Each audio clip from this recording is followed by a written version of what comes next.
This tank has a lot of green algae and hair algae on the rocks. I stopped using the Nopox. This is excellent for getting nitrates down. In fact, if you read the instructions, it says it may or may not get phosphates down. And people say that it does get phosphates down, but after you dose a very little bit. This stuff is for a long time. This stuff is great, and it goes an awful long way. It lasts a really, really, really long time. Because look at what it says. 1 to 2 milliliters per 100 liters. That's going to last you months, forever. Look what I'm doing now. I'm just sugar dosing. I'm going back to sugar dosing. Remember what I said, 1 teaspoon of sugar for every 60 gallons. Now, I want to thank you guys for giving me so many great suggestions on how to lower algae and phosphates. Phosphates are the cause of the green algae. It's terrible. Those things need to go. And you guys recommended algae scrubbers and all these other things and refugiums. So what I did was, here's my sump. Remember I had the 2 overflows coming off and teeing into the one eShop's 20-gallon sump. Oh, where's the other overflow? It's here by itself. Shorter the distance, the faster the flow. So that I can't fix, no big deal. It's coming right out into this sump. Then I have one return pump, the Rio Plus 2500, pumping water out of this sump with one protein skimmer back to the tank. And I shortened this return hose a lot. So it's only like 1.5 feet. It's going straight down right to my pump, which means a lot more flow going right back into the tank. Same thing with over here. I've got a beast of a protein skimmer, and this guy is rated for 300 gallons. This eShop's S200 is rated for 200 gallons. So I've got 2 protein skimmers going to town on this tank, rated at 500 gallons for a 125 gallon aquarium. It's getting those nutrients out of the water a lot better. I'm dosing sugar. I'm very happy with this setup. I'm going to be putting my rotor tube in this one because there's no filtration here except for foam, temporary foam I've got set up that I replace every 3 or 4 days there. This one's got a foam block that's going to stay there. The water just hits the foam block and cycles through. Now there's a lot of oxygenation going on. Anytime the water hits air, you're getting oxygen in the water. So this splashing and the bubbles being created, that's oxygenating the water. A protein skimmer, this beast is oxygenating the water quite a bit. This little beast is oxygenating the water quite a bit. And look at all these bubbles this is creating here. I love that.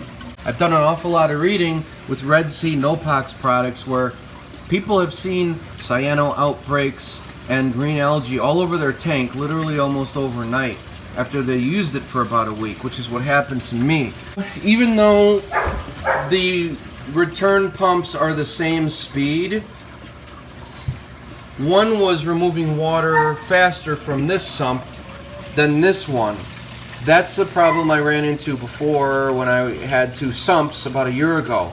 I could never get it fixed, and slowly, like, it would rise a millimeter higher than the other one, resulting in a possible overflow. So what I did was I drilled into this and I used the 1-inch PVC connecting this other sump. See? A little messy. There's one in there as well. So the water will never get higher than this in this sump. It'll travel through the tube, emptying out into this one.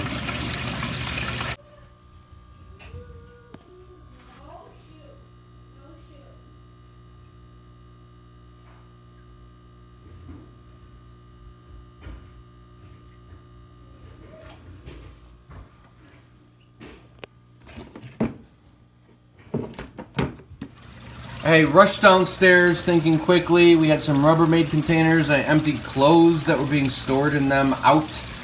And I drilled right through this in 20 seconds, not even. And this is outstanding. I highly recommend Rubbermaid containers if you want to do a second sump or a refugium. So I'm really, really, really loving this. And this is great. So I do my top offs right in this second sump. And I know that for everything to work really well with this protein skimmer, the right height for skimming the way I want, I know that the water has to be right at the bottom of this PVC or a ½ inch into it, and then I'm totally cool. So I'm topping off about a gallon a day. No matter what I did, even though the return pumps are the same strength, this eShop sump was filling up faster than this one. The only way around that, and I've been avoiding this when I had 2 sumps before, is to connect a PVC so when it flows up to a certain level, the water goes through this pipe into the other sump, joining them so they are the same sump. That's the only way that's going to be resolved.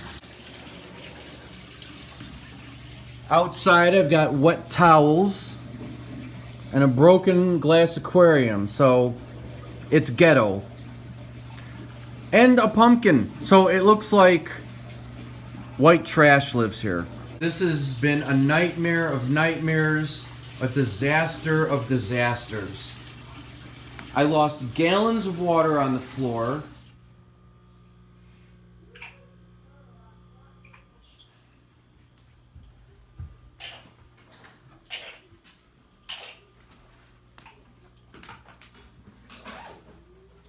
If you enjoyed this video, please subscribe this channel. If you want to see more,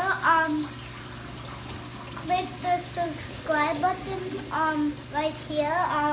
We'll see you later, guys. So bye bye.